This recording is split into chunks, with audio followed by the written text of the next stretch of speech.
وشر الأمور محدثاتها وكل محدثة بدعة وكل بدعة ضلالة. أيها الناس أوصيكم عباد الله وإياي أولا بتقوى الله. أعوذ بالله من الشيطان الرجيم. بسم الله الرحمن الرحيم. يا أيها الذين آمنوا اتقوا الله ولتنظر نفس ما قدمت لغد واتقوا الله إن الله خبير بما تعملون. ولا تكونوا كالذين نسوا الله فأنساهم أنفسهم أولئك هم الفاسقون.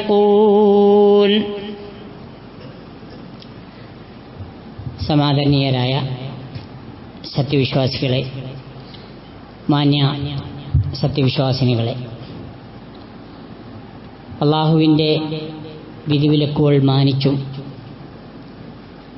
ഇഷ്ടാനിഷ്ടങ്ങൾ പരിഗണിച്ചും ധർമ്മനിഷ്ഠയോടെ ജീവിക്കാൻ ശ്രദ്ധിക്കണമെന്ന് എന്നോടെന്ന പോലെ നിങ്ങളോടും ഞാൻ ആദ്യമേ ഉണർത്തുകയും തഖ്വ കൊണ്ട് വസിയത്ത് ചെയ്യുകയും ചെയ്യുന്നു. സത്യവിശ്വാസികൾ സദാസമയവും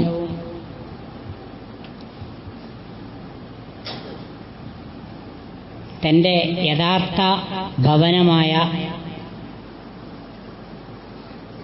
സ്വർഗത്തിലേക്ക് തിരിച്ചു പോകാൻ തയ്യാറെടുക്കേണ്ടവരാണ്. ആദം അലൈഹിസ്സലാത്തു വസ്സലാമിനെയും ഹവ്വ അലൈഹിസ്സലാമിനെയും ആ ഭവനത്തിൽ നിന്നാണ് പുറത്താക്കിയത്.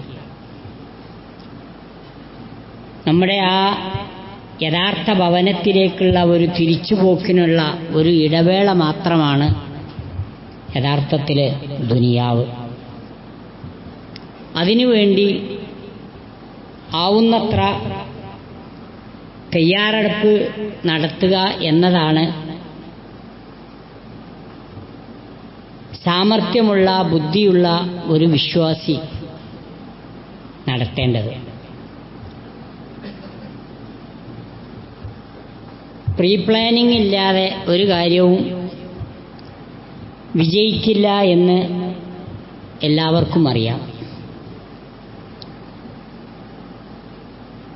ഒരു കല്യാണം നടത്തുമ്പോൾ അതിനൊരു എസ്റ്റിമേറ്റ് തയ്യാറാക്കും.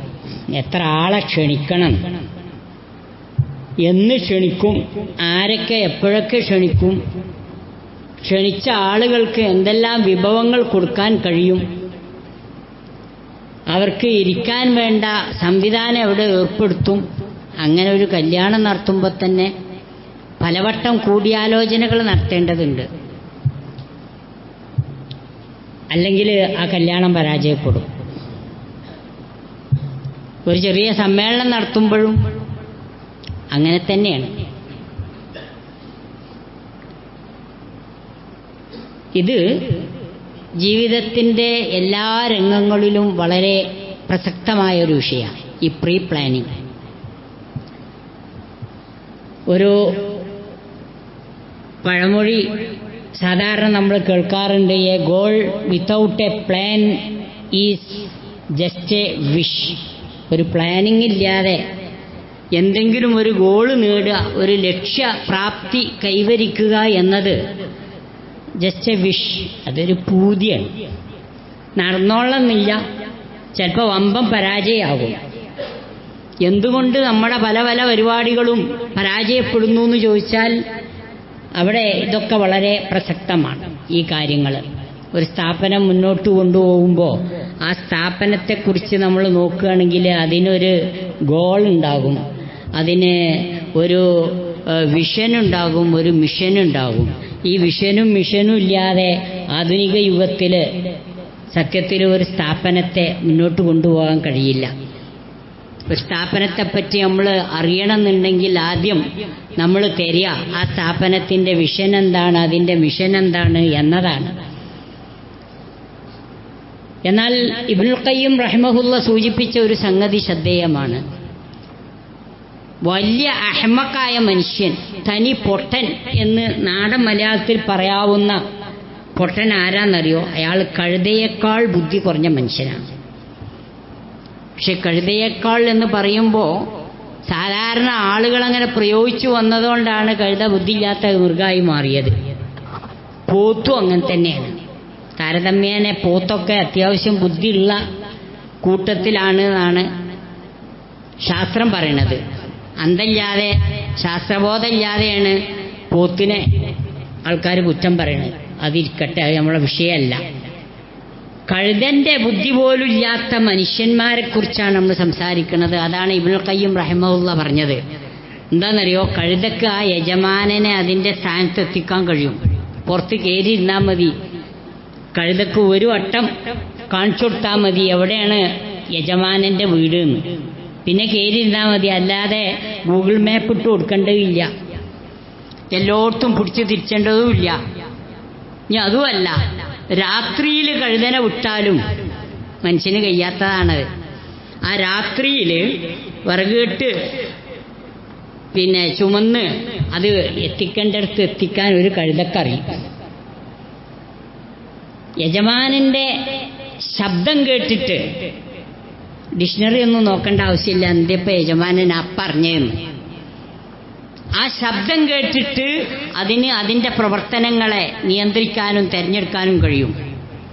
കിടക്കണോ, ഇരിക്കണോ, തിന്നണോ, തിരിയണോ, ഇജ്ജാതി കാര്യങ്ങളൊക്കെ ഒരു കഴുത ഈ ശബ്ദം കേട്ടിട്ട് ചെയ്യാൻ കഴിയും.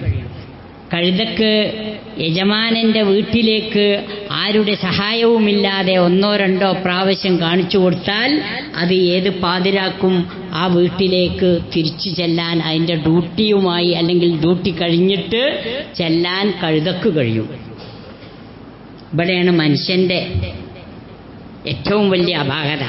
സ്വന്തം വീട്ടിലേക്ക് ഇന്നേ വരെ തിരിച്ചു ചെല്ലാൻ കൃത്യമായി അറിയാത്ത, അതിൻ്റെ റൂട്ടറിയാത്ത, അതിൻ്റെ വഴി അറിയാത്ത, അതിൻ്റെ മാർഗം അവലംബിക്കാത്ത ഈ മനുഷ്യനെ പറ്റി എന്താ പറയാ? ഏറ്റവും വലിയ പടുവിഡ്ഢിയാണ് യഥാർത്ഥത്തിൽ അത്തരത്തിലുള്ള ഒരു മനുഷ്യൻ. നോമ്പ് നമ്മുടെ പടിവാതിൽക്കൽ എത്തി നിൽക്കുമ്പോൾ ഇത്തരം ചിന്തകൾക്ക് ഏറെ പ്രസക്തിയുണ്ട്. അല്ലാഹു സുബ്ഹാനഹു വ തആല മനുഷ്യകുലത്തിന് ചെയ്തു തന്ന മഹത്തായ ഒരു അനുഗ്രഹമാണ് യഥാർത്ഥത്തിൽ ഈ വിശുദ്ധ റമളാൻ. ആ വിശുദ്ധ റമളാനിനെ നമ്മൾ ഒരു അവസരമായി കണ്ടിട്ട് ആ പരലോകത്തേക്കുള്ള യാത്ര സുഗമമാകാൻ, അവിടേക്കുള്ള പാതയം ഒരുക്കി തയ്യാറാക്കാൻ നമ്മൾ തയ്യാറാകേണ്ടതുണ്ട്. അലംഭാവമായി മാസം കാണുന്ന കൂട്ടത്തിലാകരുത് നമ്മൾ ആരും. ഇപ്പൊ തന്നെ കണ്ടോ, വിചാരിച്ചിരുന്നില്ല ഇന്നെന്നെ കാണുന്നു, 4 ദിവസം കഴിഞ്ഞിട്ട് കണ്ടാൽ മതിയായിരുന്നു എന്നാണ് മനസ്സ് പറയണത് അവൻ്റെ. ഇനിയിപ്പോൾ നിവൃത്തിയില്ല, നോക്ക് തന്നെ എന്ന കോലത്തിലാകരുത്. ഏറ്റവും നല്ല ഒരു അതിഥിയെ സ്വീകരിക്കുന്ന രൂപത്തിലാകണം സത്യവിശ്വാസികൾ വിശുദ്ധ റമളാനിനെ വരവേൽക്കേണ്ടത് എന്ന് മഹാരഥന്മാരായ ആളുകൾ പറയാറുണ്ട്. ആ വിരുന്നേരം വരുമ്പോൾ അയാൾക്ക് വേണ്ടിയിട്ട് അയാൾക്ക് ആവശ്യമായ വിഭവങ്ങളാണ് നമ്മൾ കരുതുക. കൂട്ടത്തില് ബീഫ് പറ്റാത്ത ആളുണ്ടെങ്കിൽ അയാൾക്ക് നല്ല ബീഫ് ബിരിയാണി വെച്ചു കൊടുത്തിട്ട് കാര്യമില്ല. അത് ഞാൻ കഴിക്കൂല എന്ന് പറഞ്ഞാൽ കഴിഞ്ഞു ആ സൽക്കാരം. എന്നാ അത് അറിഞ്ഞില്ല. സത്യത്തിൽ അയാളെയാണ് സൽക്കരിക്കുന്നത്. അയാൾക്ക് എന്താണ് ഇഷ്ടം എന്നാണ് ആദ്യം ചോദിച്ചറിയേണ്ടത്. അയാൾക്ക് അയാളുടെ അഭീഷ്ടത്തിനനുസരിച്ചാണ് ഭക്ഷണം തയ്യാറാക്കേണ്ടത്. അങ്ങനെ ആ അതിഥിക്ക് ആവശ്യമായ എല്ലാം നമ്മൾ തയ്യാറാക്കി വെക്കുന്നത് പോലെ വിശുദ്ധ റമളാനാകുന്ന ഏറ്റവും നല്ല ഒരു അതിഥിയെ സ്വീകരിക്കാൻ നമ്മൾ ഒരുങ്ങണം. പണ്ടത്തെ കാലത്തുള്ള ഒരുക്കങ്ങളല്ല ഇന്ന് ആവശ്യം. ഇന്ന് അത്തരം ഒരു ഒരുക്കം ആവശ്യമില്ല. പണ്ടത്തെ കാലത്ത് അവില് മുതൽ പൊടികൾ വരെ തയ്യാറാക്കി വെക്കുന്ന തിരക്കിലായിരിക്കും. ആഴ്ചകൾ നീണ്ട പ്രവർത്തനങ്ങളിൽ, മുന്നൊരുക്കങ്ങളിൽ പലപ്പോഴും വീട്ടുകാരായ ആളുകൾ ചെയ്യുക. ഇന്ന് അതിൻ്റെ ആവശ്യമില്ല, എല്ലാം ഇൻസ്റ്റൻ്റായിട്ട് കിട്ടും. പലഹാരം വരെ റോട്ടിൽ അസറോട് കൂടിയിട്ട് തയ്യാറാകും. അതിലൊന്നും നമുക്ക് ബേജാറില്ല. പിന്നെ എന്തൊരുക്കാണ് നമ്മൾ നടത്തേണ്ടത്? അതാണ് പ്രധാനപ്പെട്ട സംഗതി, വിഷയം. നമ്മൾ നടത്തേണ്ട ഒരുക്കം നല്ല ഒരു നിയ്യത്ത്, ഹുസ്നു നിയ്യത്ത്. ഇതാ നോമ്പ് വരുന്നു. ആ നോമ്പ് അന്യൂനമായ രൂപത്തിൽ അള്ളാഹുവിൻ്റെ പ്രീതി കരഗതമാകും വിധം എനിക്ക് കൃത്യമായി നോമ്പ് എന്ന ആരാധനാ കർമ്മം അനുഷ്ഠിക്കാനുള്ള അവസരം എനിക്ക് കിട്ടണം. ആ ഹുസ്നു നിയ്യത്തും അതുമായി ബന്ധപ്പെട്ട ഒരു പ്രാർത്ഥനയും, അത് നാളേക്കുള്ള ഒരു ദീർഘവീക്ഷണത്തോടെ സത്യവിശ്വാസി ചെയ്യേണ്ട ഒരു മുന്നൊരുക്കമാണ്. വിശുദ്ധ ഖുർആനിലെ 59-ാമത്തെ സൂറത്തുൽ ഹശ്റിലെ 1-2 ആയത്തുകളാണ് ആമുഖമായി ഞാൻ നിങ്ങളെ ഓതിക്കേൾപ്പിച്ചത്. അല്ലാഹു സുബ്ഹാനഹു വ തആല വിശ്വാസിയെ ഉണർത്തുന്നത്, യാ അയ്യുഹല്ലദീന ആമനുത്തഖുല്ലാഹ് വൽതൻദുർ നഫ്സും മാ ഖദ്ദമത് ലിഗദ് വത്തഖുല്ലാഹ് ഇന്നല്ലാഹ ഖബീറും ബിമാ തഅമലൂൻ. യാ അയ്യുഹല്ലദീന ആമനൂ, സത്യവിശ്വാസികളെ, ഇത്തഖുല്ലാഹ്, നിങ്ങൾ അല്ലാഹുവെ ധർമ്മനിഷ്ഠയോടെ, ഭയപ്പാടോടെ, സൂക്ഷ്മതാബോധത്തോടെ ജീവിതത്തിൽ നിങ്ങൾ ജീവിതം കൊണ്ടു നടക്കാൻ നിങ്ങൾക്ക് സാധിക്കണം. തഖ്വ നമ്മൾ പലപ്പോഴായി കേട്ടതാണ്. രൂപത്തിൽ സർവശക്തനായ അള്ളാഹുവിനെ ഭയപ്പെട്ട് അവന്റെ വിധിവിലക്കുകൾ മാനിച്ച് ധർമ്മനിഷ്ഠയോടെ ജീവിക്കുന്നവനാണ് മുത്തഖി, അതാണ് തഖ്വ എന്ന് നമുക്കറിയാം. അങ്ങനെ വരുമ്പോ ഓരോ ശരീരവും അല്ലെങ്കിൽ ഓരോ വ്യക്തിയും ഞാൻ നാളേക്ക് വേണ്ടി എന്ത് ചെയ്തു എന്നതിനെക്കുറിച്ച് ഒരു ആലോചന നടത്തേണ്ടതുണ്ട്. ഒന്ന് കൃത്യമായി നോക്കി വെക്കേണ്ടതുണ്ട്. വത്തഖുല്ലാഹ്, വീണ്ടും അല്ലാഹു സുബ്ഹാനഹു വ തആല തഖ്വയെക്കുറിച്ചാണ് പറയുന്നത്. നിങ്ങൾ അല്ലാഹുവെ ഭയപ്പെട്ട് സൂക്ഷിച്ച് ജീവിക്കാൻ തയ്യാറാകണം. ഇന്നല്ലാഹ ഖബീറും ബിമാ തഅമലൂൻ, നിങ്ങൾ എന്ത് ചെയ്യുന്നു എന്നത് അല്ലാഹു സുബ്ഹാനഹു വ തആല കൃത്യമായി അറിയുന്നവനാണ്, സൂക്ഷ്മമായി അറിയുന്നവനാണ്. വലാ തകൂനൂ കല്ലദീന നസുല്ലാഹ്, അല്ലാഹനെ ഓർക്കണം. നാളേക്ക് വേണ്ടി കൃത്യമായി നിങ്ങൾ പ്രവർത്തന രംഗത്തിറങ്ങണം എന്ന് പറയുന്നതോടൊപ്പം തന്നെ അതിൻ്റെ ഒരു മറുവശം കൂടി അള്ളാഹ് ഓർമ്മിപ്പിക്കുകയാണ്. എന്ന് പറഞ്ഞാൽ വലാ തകൂനൂ കല്ലദീന നസുല്ലാഹ്, അള്ളാഹുവിനെ മറന്ന് ജീവിക്കുന്നവരുടെ കൂട്ടത്തിലാകരുത് നിങ്ങൾ. അള്ളാനെ മറക്കുക എന്ന് പറഞ്ഞാൽ എന്താ അതിൻ്റെ അർത്ഥം? ഫഅൻസാഹും അൻഫുസഹും, അവരെ പറ്റി തന്നെ ഓർമ്മയില്ലാതാക്കുന്ന ഒരു വിഭാഗത്തിലാണ് അവർ പെടുന്നത്. സ്വയം തന്നെ മറന്നു കളയുക. ഞാൻ ആരാണ്, ഞാൻ എവിടെ നിന്ന് വന്നു, ഇനി എവിടേക്ക് തിരിച്ചു പോണു. ഇന്നാ ലില്ലാഹി വ ഇന്നാ ഇലൈഹി റാജിഊൻ.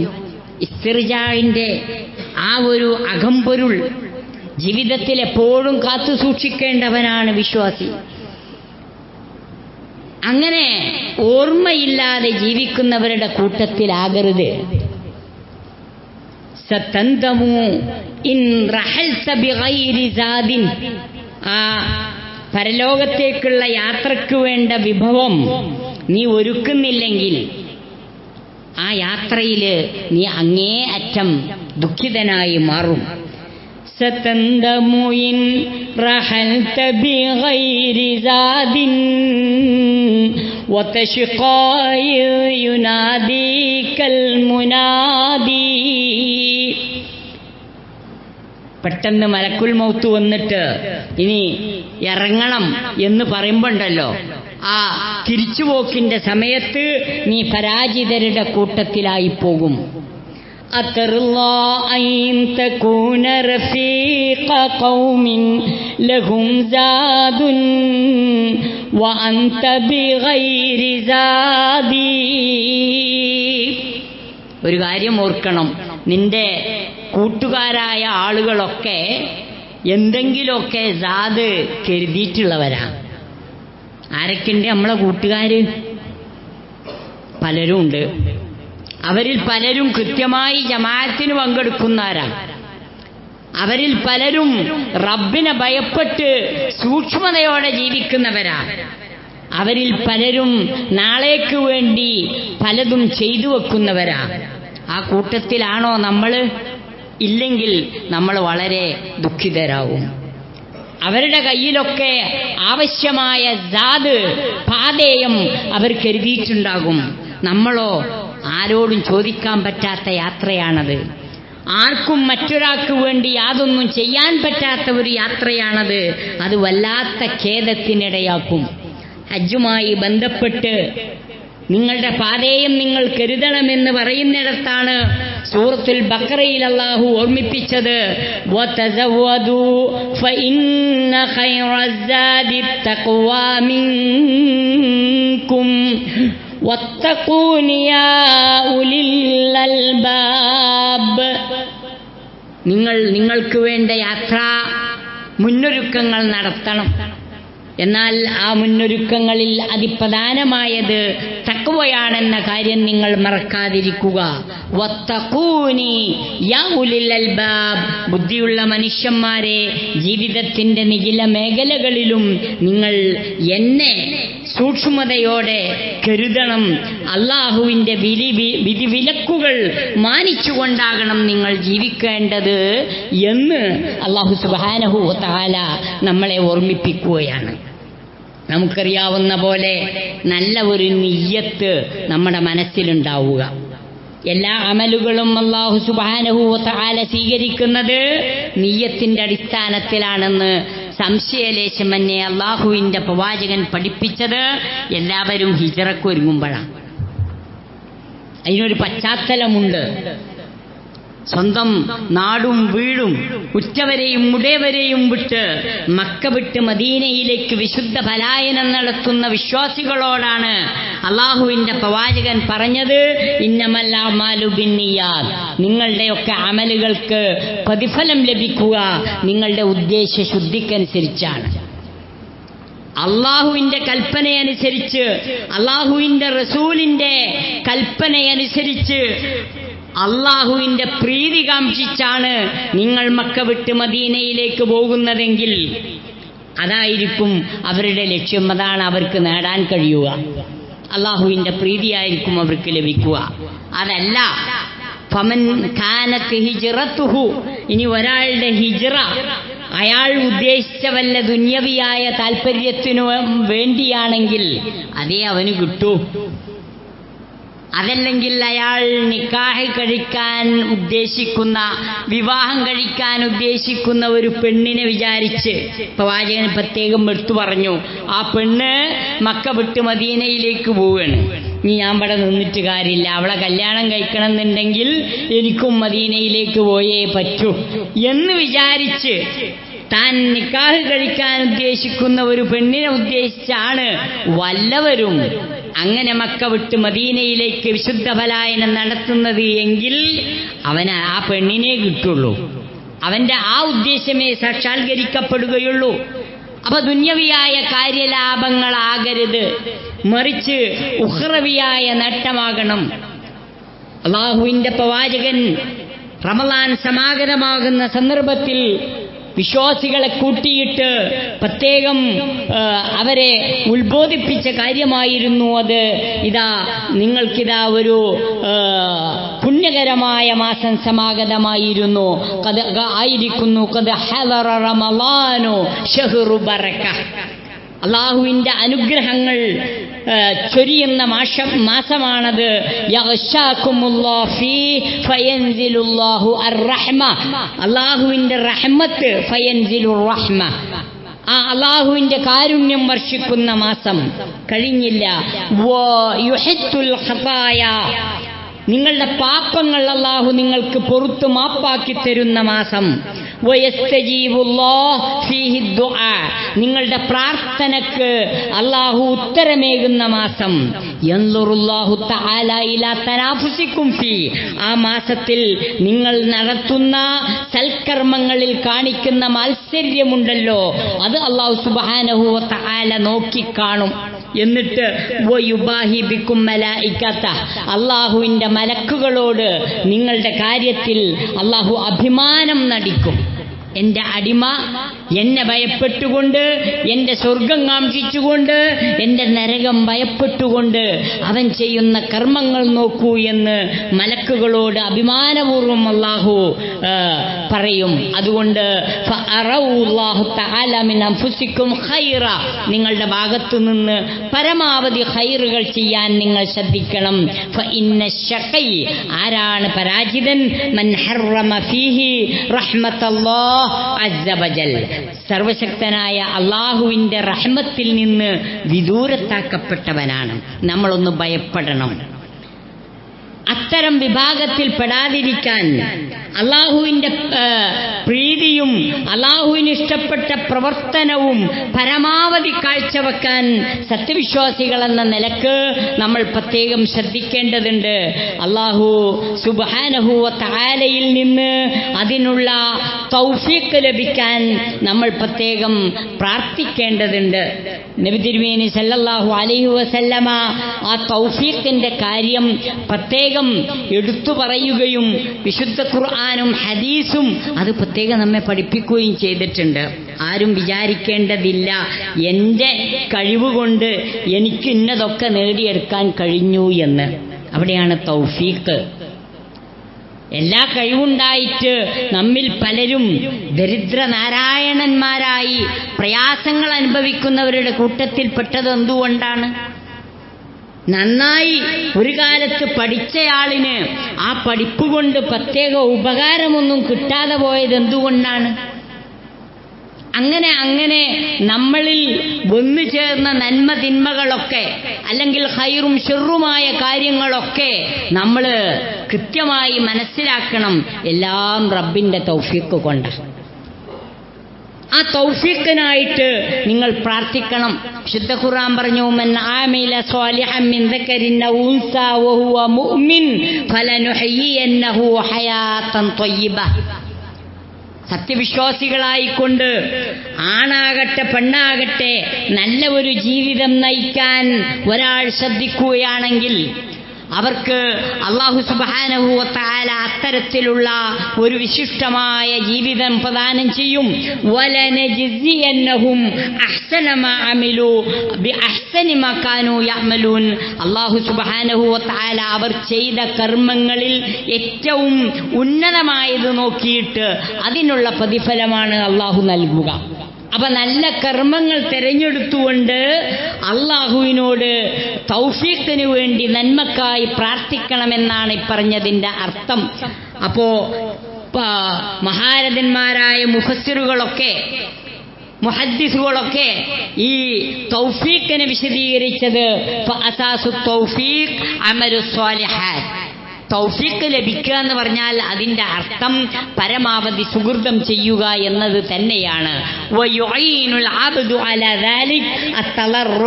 അള്ളാഹുവിന്റെ വിധിവിലക്കുകൾ മാനിച്ചു വിനയാന്വിതനായി ജീവിക്കാൻ ഒരാൾ തയ്യാറായാൽ അത് ആ തൗഫീഖ് അള്ളാഹു അവന് നൽകും.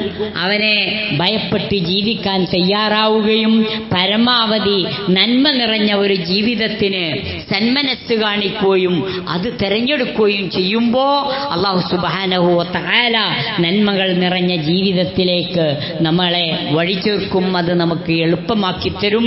അങ്ങനെ ഈ വരുന്ന റമളാൻ എല്ലാ അർത്ഥത്തിലും നന്മകൾ നിറഞ്ഞ ഒരു പുണ്യമാസമാക്കി മാറ്റാൻ നാം ശ്രമിക്കുക. അതിനായി പ്രാർത്ഥിച്ചുകൊണ്ടിരിക്കുക. അല്ലാഹു നമ്മെ അനുഗ്രഹിക്കുമാറാകട്ടെ.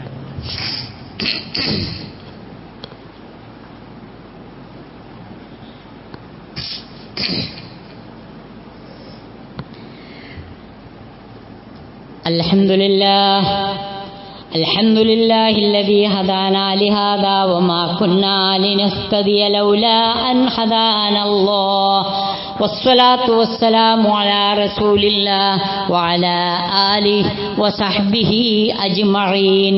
അയ്യുഹന്നാസ് ഇത്തഖുല്ലാഹ ഹഖ്ക തുഖാതിഹി വലാ തമൂതുന്ന ഇല്ലാ വഅൻതും മുസ്ലിമൂൻ. അള്ളാഹുവിൻ്റെ വിധിവിലക്കുകൾ മാനിച്ച് ധർമ്മനിഷ്ഠയോടെ ജീവിക്കാൻ പ്രത്യേകം ശ്രദ്ധിക്കണമെന്ന് എന്നോടെന്ന പോലെ നിങ്ങളോടും ഞാൻ ഒരിക്കൽ കൂടി ഉണർത്തുകയും തഖ്വ കൊണ്ട് വസിയത്ത് ചെയ്യുകയും ചെയ്യുന്നു. നബി തിരുമേനി സല്ലല്ലാഹു അലൈഹി വസല്ലമ പഠിപ്പിച്ച ഒരു ഹദീസിൽ ഹസനത്ത്, ഒരാൾ നന്മ നിറഞ്ഞ ഒരു ജീവിതം അല്ലെങ്കിൽ ഒരു കർമ്മം, ഒരു പ്രവൃത്തി ഒരാൾ ചെയ്യാൻ ഉദ്ദേശിച്ചാൽ തന്നെ അല്ലാഹു സുബ്ഹാനഹു വ തആല അത് ചെയ്യാൻ കഴിയാതെ പോയാലും അവന് പ്രതിഫലം നൽകുന്നു.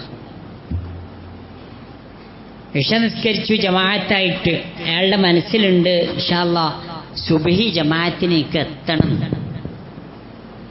പക്ഷേ സന്ദർഭവശാൽ അയാൾക്ക് ആ സുബ്ഹി ജമാഅത്ത് കിട്ടാതെ പോയി എന്ന് വെക്കുക. കരുതിക്കുട്ടിയല്ല, നോട്ട് പർപ്പസ്ഫുള്ളി. പിന്നെയോ പല കാരണങ്ങളാൽ അയാൾക്ക് അങ്ങനെ കഴിഞ്ഞില്ല എങ്കിൽ അല്ലാഹു സുബ്ഹാനഹു വ തആല അവൻ്റെ ആ ഹുസ്നുൻ നിയ്യ അത് വെച്ചിട്ട് അവന് കൂലി കൊടുക്കും. ഇത് ഈ സന്ദർഭത്തിൽ വളരെ പ്രസക്തമായൊരു വിഷയമാണ്. ഈ വരുന്ന റമളാനിൽ എനിക്ക് പരമാവധി നന്മ നിറഞ്ഞ ഒരു ജീവിതം കാഴ്ചവെക്കാൻ അല്ലാഹുവേ നീ തുണയേകണേ എന്ന പ്രാർത്ഥനയോടെ ഒരാൾ ജീവിക്കുമ്പോൾ അല്ലാഹു സുബ്ഹാനഹു വ തആല അവൻ്റെ ആ ഹുസ്നുൻ നിയ്യത്തിന് തന്നെ പ്രതിഫലം കൊടുക്കും. നബി തിരുമേനി സല്ലല്ലാഹു അലൈഹി വസല്ലമ പഠിപ്പിക്കുകയുണ്ടായി, ഇദാ തഹദ്ദസ അബ്ദി ബി അൻ യഅമല ഹസന, എൻ്റെ ഒരു അടിമ ഒരു ഹസനത്ത് ചെയ്യാൻ ഉദ്ദേശിച്ചു. തഹദ്ദസ നഫ്സഹു എന്നുവെച്ചാൽ മനസ്സിൽ സ്വയം അങ്ങനെ കരുതി അല്ലെങ്കിൽ മനസ്സിൽ പറഞ്ഞു എന്നർത്ഥം. അങ്ങനെ ഒരാൾ ചെയ്താൽ ഫഅന അക്തുബുഹാ ലഹു ഹസന, അള്ളാഹു പറയുന്നു അവനതൊരു നന്മയായി ഞാൻ എഴുതി വെക്കും. മാലം യഅമൽ, അവൻ പ്രവർത്തിച്ചിട്ടില്ലെങ്കിൽ പോലും. ഫഇദാ അമലഹ, ഇനി അങ്ങനെ പ്രവർത്തിച്ചു എന്ന് വെക്കുക. ഫഅന അക്തുബുഹാ ബിഅശ്രി അംസാലിഹ, ഔദാര്യവാനായ അള്ളാഹു അയാൾ ചെയ്യുന്ന നന്മക്ക് 10 ഇരട്ടിയാണ് പ്രതിഫലം നൽകുക. ഒരാള് ഒരു സയ്യിഅത്ത് ചെയ്യണമെന്ന് മനസ്സിൽ കരുതി,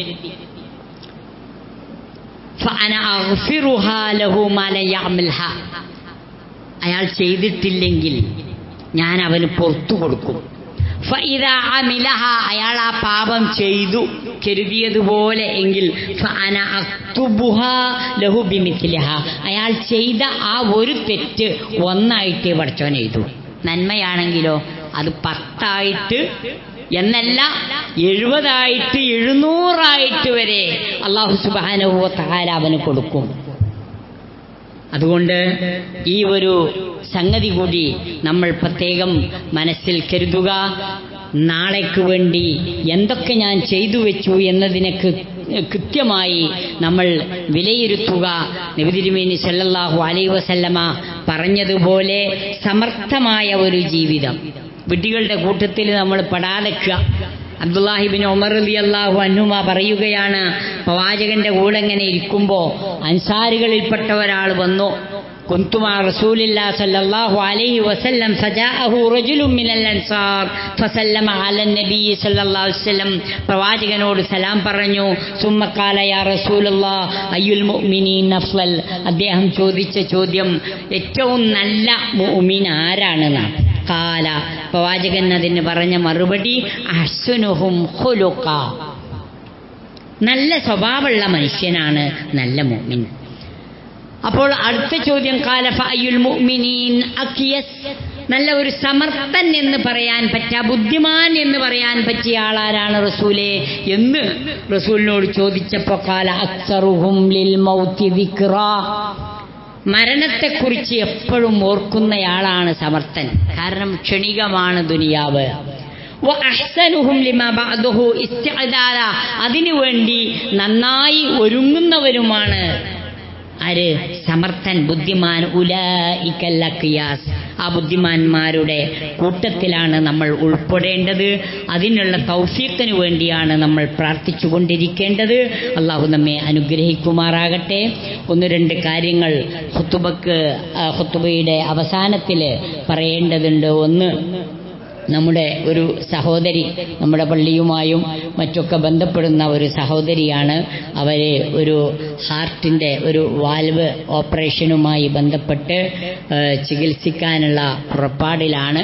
അതുകൊണ്ട് പ്രാർത്ഥിക്കണമെന്ന് അവർ നമ്മെ അറിയിച്ചിട്ടുണ്ട്. അല്ലാഹു സുബ്ഹാനഹു വ തആല ആ സഹോദരിയുടെ ചികിത്സ വളരെ എളുപ്പത്തിലാക്കി കൊടുക്കുകയും അവർ അനുഭവിച്ചു കൊണ്ടിരിക്കുന്ന ആരോഗ്യ പ്രശ്നത്തിൽ നിന്ന് പൂർണ്ണമായും മുക്തമായ ഒരു ജീവിതം നയിക്കാൻ, ആരോഗ്യത്തോടുകൂടി എല്ലാ രോഗങ്ങളിൽ നിന്നും മുക്തമായ ഒരു ജീവിതം നയിക്കാൻ അല്ലാഹു സുബ്ഹാനഹു വ തആല അവർക്ക് അനുഗ്രഹം ചൊരിയുമാറാകട്ടെ. എത്രയും പെട്ടെന്ന് അവരുടെ രോഗം അല്ലാഹു മാറ്റിക്കൊടുക്കുമാറാകട്ടെ. അതുപോലെ തന്നെ കഴിഞ്ഞ ഖുതുബയിൽ നമ്മൾ പ്രാർത്ഥിച്ച ആനക്കോട്ടുപുറത്തു നിന്നും നമ്മുടെ പള്ളിയിലേക്ക് സ്ഥിരമായി ജുമുഅക്ക് വരികയും മുന്നിലെ സ്വപ്പിൽ തന്നെ ഇരിക്കുകയും ചെയ്തിരുന്ന ഒരു സഹോദരൻ കഴിഞ്ഞ വെള്ളിയാഴ്ച ജുമുഅക്ക് പള്ളിയിലേക്ക് വരുന്ന സന്ദർഭത്തിൽ ഒരു വാഹന അപകടത്തെ തുടർന്ന് മരണപ്പെടുകയുണ്ടായി. കുഞ്ഞു എന്ന് പറയുന്ന ആനക്കോട്ടുപുറത്തെ ആ സഹോദരൻ, എനിക്കറിയാം, ഞാൻ ഒരു 10-15 കൊല്ലത്തിലധികമായി ഈ പള്ളിയിൽ ഖുതുബ തുടങ്ങിയിട്ട് അന്നു മുതലേ ഈ പള്ളിയിൽ സ്ഥിരമായി വരുന്ന ഒരു സഹോദരനാണ്. അദ്ദേഹത്തിൻ്റെ വീട്ടുകാരിൽ നിന്ന് അറിഞ്ഞതനുസരിച്ച് ഓരോ ഖുതുബയും കഴിഞ്ഞ് വീട്ടിലെത്തിക്കഴിഞ്ഞാൽ വീട്ടുകാരുമായിട്ട് ആ ഖുതുബയെക്കുറിച്ച് ചർച്ച ചെയ്തുകൊണ്ടായിരുന്നു അദ്ദേഹം കുറേ നേരം ചെലവഴിച്ചിരുന്നത് എന്നാണ് നമുക്ക് മനസ്സിലാക്കാൻ സാധിച്ചത്. നമ്മുടെ കൂട്ടത്തിൽ നമ്മെ സ്നേഹിച്ച് നമ്മോടൊപ്പം ചേർന്ന ആ സഹോദരനാണ് കഴിഞ്ഞ വെള്ളിയാഴ്ച ഒരു കാർ ആക്സിഡൻറ്റിൽ മരണപ്പെടുകയുണ്ടായത്. ആധുനിക പണ്ഡിതന്മാരുടെ വീക്ഷണമനുസരിച്ച് ഇത്തരം വാഹന അപകടങ്ങളിൽ പെടുന്ന മനുഷ്യന്മാർ, സഹോദരങ്ങൾ ശുഹദാക്കളുടെ കൂട്ടത്തിലാണ്. കാരണം ഒരു ബിൽഡിങ് നമ്മുടേതല്ലാത്ത കാരണം കൊണ്ട് ഒരു ബിൽഡിങ് പൊളിഞ്ഞു വീണ് അതിലൊരാൾ മരണപ്പെടുകയാണെങ്കിൽ, അതല്ലെങ്കിൽ വെള്ളത്തിൽ പോയി മരിക്കുകയാണെങ്കിൽ അയാൾക്ക് ഷഹീദിൻ്റെ കൂലിയാണുള്ളത്. അതുകൊണ്ട് തന്നെ തൻ്റേതല്ലാത്ത കാരണം കൊണ്ട് ഒരു റോഡ് ആക്സിഡൻ്റ് ഉണ്ടായി ഒരാൾ മരിക്കുകയാണെങ്കിൽ ആധുനിക പണ്ഡിതന്മാരുടെ വീക്ഷണമനുസരിച്ച് ആ മരിച്ച മനുഷ്യന് ഒരു ഷഹാദത്തിൻ്റെ കൂലിയാണ് ലഭിക്കുക. അങ്ങനെ നമ്മുടെ ഈ കുഞ്ഞു എന്ന് പറയുന്ന സഹോദരൻ ആ ശുഹദാക്കളുടെ കൂട്ടത്തിൽ, ആ രക്തസാക്ഷിത്വത്തിൻ്റെ പുണ്യം ലഭിക്കുന്നവരുടെ കൂട്ടത്തിൽ അദ്ദേഹത്തെയും അല്ലാഹു ഉൾപ്പെടുത്തി അനുഗ്രഹിക്കുമാറാകട്ടെ. എല്ലാ നിലക്കും അപകട മരണങ്ങളിൽ നിന്ന്, ദുരിതങ്ങളിൽ നിന്ന്, പ്രയാസങ്ങളിൽ നിന്ന് അല്ലാഹു നമ്മെ ഏവരെയും രക്ഷപ്പെടുത്തുമാറാകട്ടെ. അല്ലാഹു സുബ്ഹാനഹു വ തആല നമ്മുടെ കുഞ്ഞു എന്ന് പറയുന്ന സഹോദരന് അദ്ദേഹത്തിൽ നിന്ന് വന്നുപോയ എല്ലാ പാപങ്ങളും പുറത്തു മാപ്പാക്കി കൊടുക്കുകയും അദ്ദേഹത്തിൻ്റെ ബർസഖിയായ ജീവിതം നന്നാക്കി തീർക്കുകയും ചെയ്യുമാറാകട്ടെ. അദ്ദേഹത്തിൻ്റെ കുടുംബത്തിന് വന്ന നഷ്ടം അല്ലാഹു സുബ്ഹാനഹു വ തആല പരിഹരിച്ചു കൊടുക്കുകയും നല്ല സച്ചരിതരായ സജ്ജനങ്ങളുടെ കൂട്ടത്തിൽ അല്ലാഹു സുബ്ഹാനഹു വ തആല അദ്ദേഹത്തെ ഉൾപ്പെടുത്തി അദ്ദേഹത്തിന് സ്വർഗം പ്രദാനം ചെയ്യുകയും ചെയ്യുമാറാകട്ടെ. اللهم اغفر للمؤمنين والمؤمنات والمسلمين والمسلمات الأحياء منهم والأموات يا مجيب الدعوات ويا قاضي الحاجات. اللهم اغفر لنا ولإخواننا الذين سبقونا بالإيمان ولا تجعل في قلوبنا غلا للذين آمنوا ربنا إنك رؤوف رحيم اللهم أعز الإسلام والمسلمين وأذل الشرك والمشركين اللهم أجرنا من النار اللهم أجرنا من النار اللهم أجرنا من النار ربنا تقبل منا إنك أنت السميع العليم وتب علينا إنك أنت التواب الرحيم واغفر لنا يا غافر المذنبين وارحمنا بأنواع رحمتك يا أرحم الراحمين.